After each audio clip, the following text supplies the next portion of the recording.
Welcome to the AFR Saints channel, where we provide you daily content on your favorite team, the New Orleans Saints. Do us a favor and hit that subscribe button. Be sure to leave your comments below and smash that like button.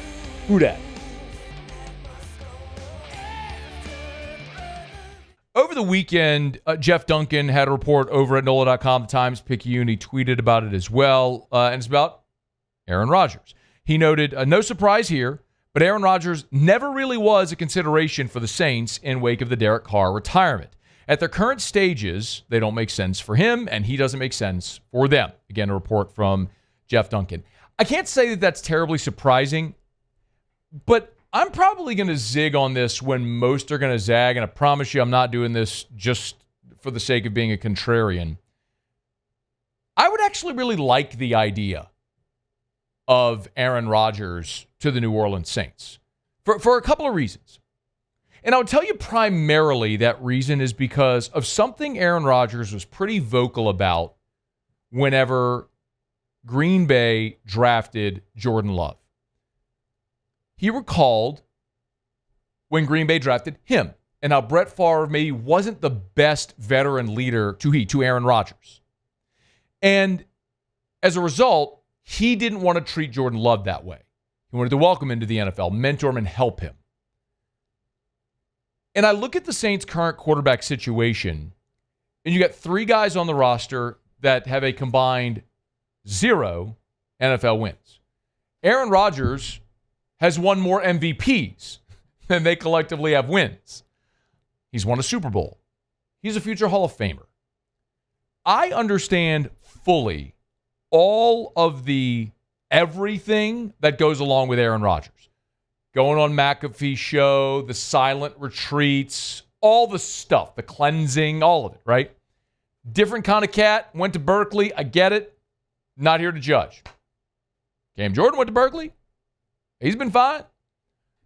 So I understand all of the I understand all of the detractors, but I would also look and say, can we objectively look at what we think, what we feel, and how he might actually be perceived in a locker room? Not by a front office or anything like that.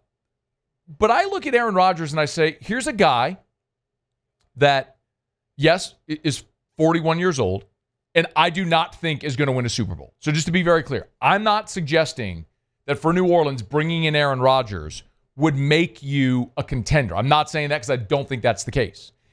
And to be very clear, I think if Aaron Rodgers wants to go still play to win, which I presume is the only way he would play, he would go to some place like Pittsburgh, where you had a ready-made playoff roster, which New Orleans does not have. It's not my opinion. That's the shared opinion of everybody. You can look at Vegas, who has the Saints pegged over under 4.5 wins. You bring in Aaron Rodgers. Let's say he's good for 3 wins. Okay, so now you're at 7.5. Say he's good for 4 wins. You're at 8.5. You're still not a playoff team. So Aaron Rodgers would not make you a playoff team. He played 17 games last year for the Jets. They won 5 games. That's not why you would bring in someone like this to make you a contender. It is strictly to provide a bridge, so you don't put so much on a young quarterback room so early, and also to give them the opportunity to learn from an MVP, a Hall of Famer. It's kind of the same reason why you brought in Jameis Winston to sit behind Drew Brees for a year. Come, sit, watch, learn, be better for it. And maybe that could be the solution. Now, clearly, the Saints aren't interested. By the way, the financial component works as well. Aaron Rodgers has said he would be willing to play this year for $10 million, considering what you owe Derek Carr, not only this year, but the $31 million that'll be on the cap for next year in dead money. Having a starting quarterback of Aaron Rodgers' ilk for $10 million makes a lot of sense. Again, I want to be so clear. I'm not arguing go get Aaron Rodgers because it's going to help you win. I'm saying I wouldn't be opposed to Aaron Rodgers because it stabilizes you and provides a bridge while you rebuild the roster, and you don't have you don't potentially ruin your young quarterbacks by dumping so much on them so early. You let them do what Rodgers had the ability to do, which was sit behind Brett Favre. What Jordan Love had the ability to do, which is sit behind Aaron Rodgers. what Patrick Mahomes had the ability to do, was to sit for a year behind Alex Smith and then take over. And by the way, in his second year as a starter, they won a Super Bowl.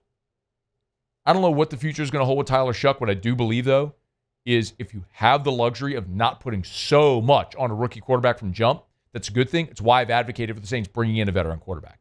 And maybe it's Teddy Bridgewater, or maybe it's Carson Wentz, or maybe you wait and see, or maybe you trade for Jameis Winston, because they've got Jameis, Russ, and they drafted Jackson Dart. All three of those guys aren't going to be on the roster week one. Maybe it's Cleveland, where they got Flacco and Deshaun Watson and Kenny Pickett, and they drafted Dylan Gabriel and Shedeur. All five of those guys aren't making the team. Maybe the better option will be somewhere down the line, a veteran quarterback like one of the ones I just mentioned becomes a free agent and you can add them. And maybe that's a better solution for you. Maybe it is. Maybe it's Teddy Bridgewater.